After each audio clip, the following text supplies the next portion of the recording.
नमस्कार। आज के इस वीडियो में हम बात करने वाले हैं भक्ति काल के बारे में।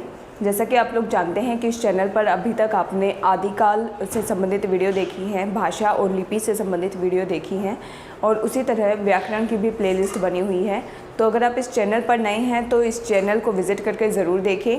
और आज से हम भक्ति काल शुरू करने जा रहे हैं। भक्ति काल की वीडियोस भी कई सारे पार्ट्स में डिवाइड होगी। पूरा भक्ति काल हम काफ़ी सारी वीडियो में कवर करने वाले हैं, तो बारी बारी से इसको पढ़ते जाएंगे। अगर आप इस चैनल पर नए हैं तो चैनल को सब्सक्राइब कर सकते हैं।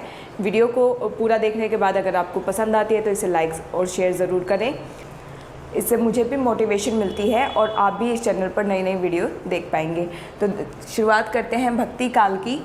तो देखिए, जैसा कि आप जानते हैं भक्ति काल का जो समय रहा हमारा 1375 से 1700 ईस्वी, और ये रामचंद्र शुक्ल के अकॉर्डिंग मैं बता रही हूँ, उनके अनुसार जो भक्ति काल का समय था 1375 से 1700 ईस्वी तक का समय था। भक्ति काल का सबसे पहले इसके बेसिक पॉइंट्स जानते हैं कि भक्ति काल जो है वो भक्ति जो शब्द है वो कहाँ से निकला है। तो ये भज धातु से निकला है। आपको ध्यान रखना है, जो भज धातु है उससे बना है भक्ति शब्द। और ये किसने कहा है? तो ये कहा है मोनियर विलियम्स ने। ठीक है, ये आपको ध्यान रखना है कि मोनियर विलियम्स के अनुसार जो भक्ति शब्द है वो भज धातु से उत्पन्न हुआ है। दूसरी जो इम्पोर्टेंट बात है कि भक्ति शब्द, अब ये भक्ति शब्द तो हमें पता चल गया कौन सी धातु से निकला है, ठीक है, लेकिन ये जो भक्ति शब्द है इसका सबसे पहले उल्लेख कहाँ पर देखने को मिलता है? तो वो मिलता है श्वेतर उपनिषद में। ठीक है, श्वेतर उपनिषद में हमें भक्ति शब्द जो है सबसे पहले देखने को मिला। अब कुछ जो इम्पोर्टेंट बातें हैं भक्ति काल के बारे में, भक्ति आंदोलन के बारे में, कि ये भक्ति काल कहाँ से आया, क्यों शुरुआत हुआ, इसके बारे में भी विद्वानों में मतभेद है। तो किसका क्या मत है? देखिए यहाँ पर जो मैं बता रही हूँ आपको प्रस्तोता के बारे में बता रही हूँ, ठीक है, और किस प्रस्तोता ने कौन सा मत दिया है उसके बारे में हम बात करेंगे। इनके अनुसार अलग अलग राय है कि भक्ति काल कहाँ से निकला। तो सबसे पहली बात करेंगे हम गियर्सन के बारे में। गियर्सन के अनुसार जो भक्ति काल है वो ईसाइयत की देन है। उनका मानना है कि जो ईसाई धर्म के लोग हैं उनके संबंध में आकर उनके द्वारा इसका प्रचार प्रसार किया गया और भारत में भक्ति काल आया। लेकिन जो रामचंद्र शुक्ल की बात करें तो इनके अनुसार जो भक्ति आंदोलन है वो इस्लामी आक्रमण की प्रतिक्रिया रही। इस्लामी आक्रमण, जैसा कि आप जानते हैं कि उस समय में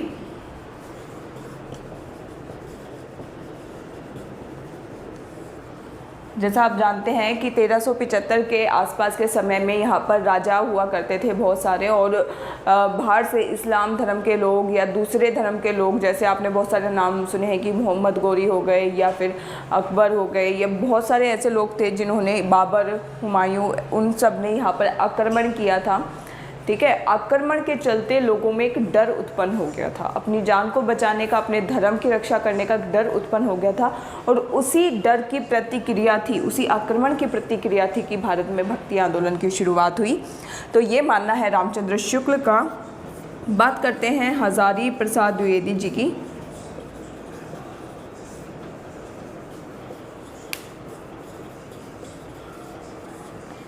इनके अनुसार जो भक्ति काल है ये बौद्ध धर्म की देन है,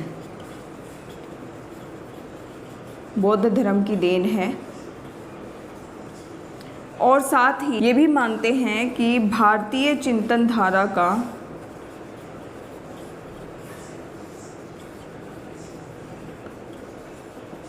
स्वाभाविक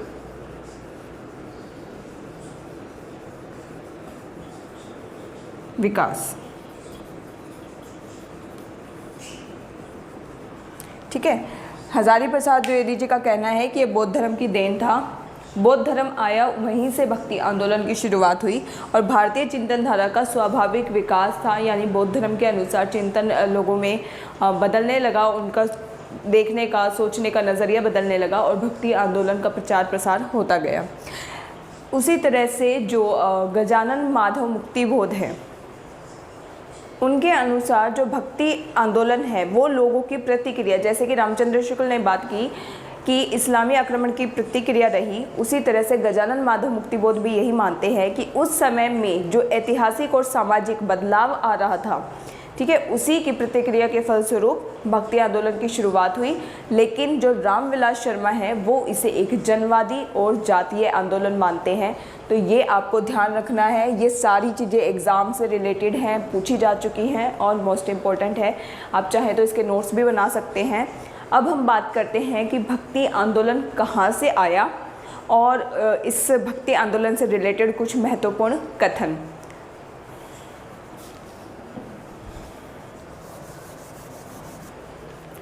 तो आइए बात करते हैं सबसे पहले उद्गम स्थल की। हम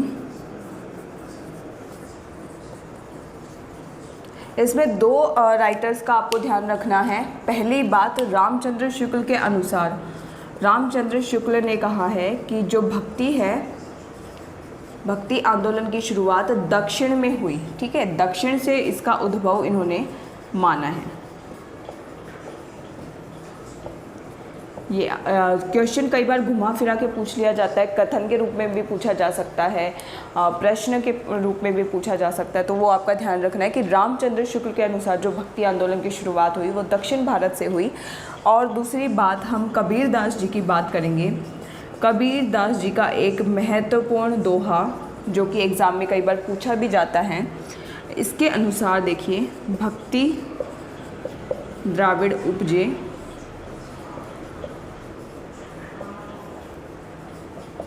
लाए रामानंद। अर्थ है कि भक्ति आंदोलन की शुरुआत द्रविड़ यानी दक्षिण भारत में हुई और वहाँ से उसको रामानंद जो है उत्तर भारत की तरफ लेकर आए। प्रकट किया कबीर ने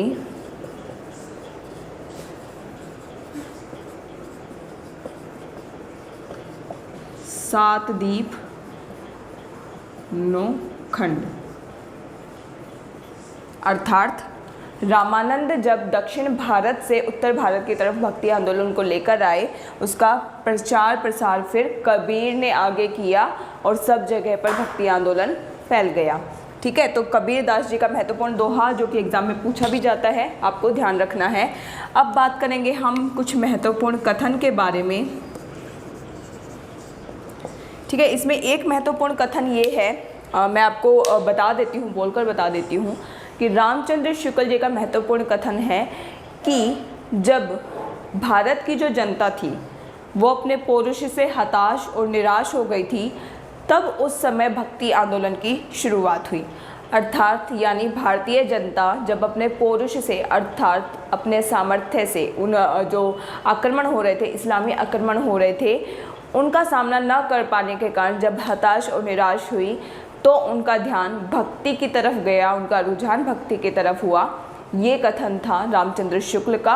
और उसी तरह से एक महत्वपूर्ण कथन जो कि आपको याद रखना है वो है हजारी प्रसाद द्विवेदी जी का। उनके अनुसार उनका मानना है कि अगर भारत में इस्लामी आक्रमण नहीं भी हुआ होता ना, तो भी भक्ति आंदोलन वैसे ही होता जैसे आज हमें देखने को मिलता है, वैसे ही इसकी शुरुआत हुई होती। ठीक है, तो ये दो अलग अलग कथन हैं जो कि आपको ध्यान रखने हैं। अब हम कुछ बात करेंगे इसमें महत्वपूर्ण नाम, अन्य नाम जो हैं इसके, भक्ति आंदोलन के अन्य नाम जो आपको ध्यान रखना है कि इसको स्वर्ण युग, सबसे पहले भक्ति काल को स्वर्ण युग किसने कहा है, तो ये आपको ध्यान रखना है, जॉर्ज ग्रियर्सन। इन्होंने भक्ति काल को स्वर्ण युग का नाम दिया है, ध्यान रखना है आपको। दूसरा महत्वपूर्ण, रामविलास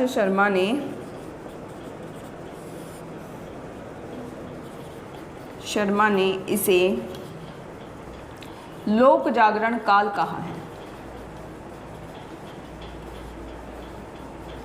ठीक है, लोक जागरण काल का है रामविलास शर्मा ने। और तीसरा महत्वपूर्ण नाम जो है हजारी प्रसाद द्विवेदी, इन्होंने इसको नाम दिया है लोक जागरण का।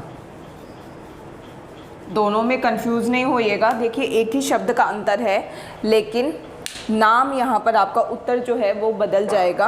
रामविलास शर्मा जी ने इसको लोक जागरण काल कहा है और हजारी प्रसाद द्विवेदी जी ने इसे लोक जागरण की संज्ञा दी है।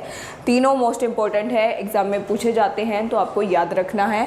अब बात करते हैं कि भक्ति काल आगे कितने भागों में बटा हुआ है। हम जो हैं नेक्स्ट वीडियो में क्या पढ़ने वाले हैं वो मैं आपको अभी बता देती हूँ कि जो भक्ति काल है वो कितने भागों में बटा है।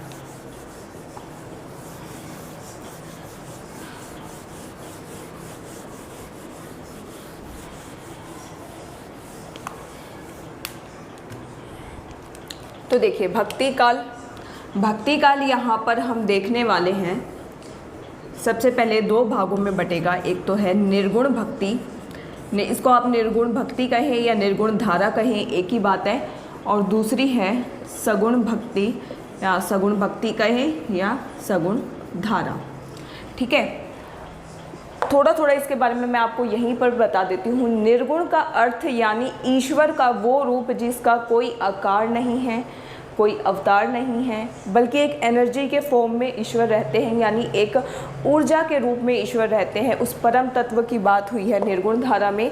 और सगुण धारा में जब हम ईश्वर के अवतारों की बात करते हैं, जैसे कि भगवान विष्णु ने जो अवतार लिए राम के बारे में, कृष्ण के बारे में, वो उनके अवतार थे, उनका एक सगुण रूप था जिसे हम देख सकते हैं अपनी आंखों से।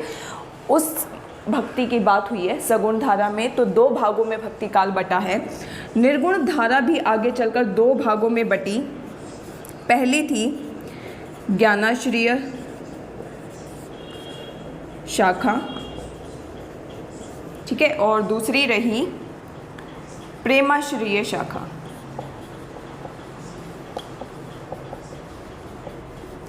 ज्ञानाश्रय को हम संत काव्य का नाम भी दे सकते हैं और प्रेमाश्रय को हम सूफी काव्य का नाम भी देते हैं। ठीक है, उसी तरह सगुण धारा भी आगे दो भागों में रही।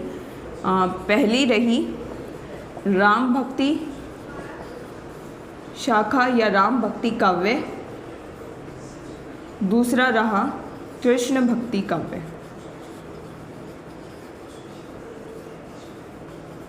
या कृष्ण भक्ति शाखा। ठीक है, तो ये सब हम इस भक्ति काल में आगे पढ़ने वाले हैं। तो सबसे पहले हम नेक्स्ट वीडियो में बात करेंगे निर्गुण धारा के बारे में।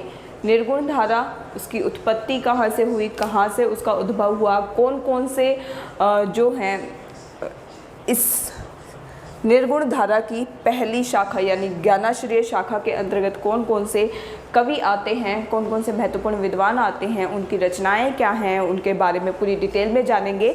तो मिलते हैं हम नेक्स्ट वीडियो में, जिसमें हम बात करने वाले हैं निर्गुण धारा की ज्ञानाश्रय शाखा यानी संत काव्य के बारे में। वीडियो पसंद आई है तो आप इसे लाइक और शेयर ज़रूर करें। चैनल पर नए हैं तो सब्सक्राइब करें और इसी तरह से वीडियो देखते रहने के लिए मेरे साथ इस चैनल पर बने रहें और अपने प्यारे प्यारे कमेंट्स भेजते रहें। धन्यवाद।